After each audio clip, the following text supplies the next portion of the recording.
Законската обврска за користење зимски гуми заврши на 15 март, но снежните покривки што беа присутни оваа недела, игнорирањето на препораката се испостави како паметна одлука. Промената на летни гуми е обврска на возачите која сепак пред се зависи од моменталните временски услови. Со зимски гуми може да се вози и во летните месеци, но никако не се препорачува. Те се изработени од мека смеса која соодветно реагира на студени подлуги, снег и мраз.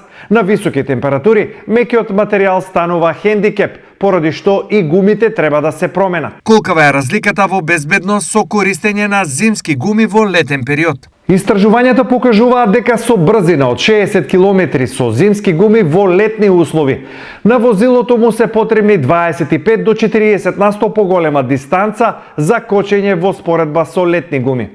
Исто така, потрошувачката на гориво поради несоодветна температура на зимските гуми во топол период се зголемува од 15 до 25%. Ова јасно сугерира што треба да се направи во најкус можен рок, почнувајќи од утре.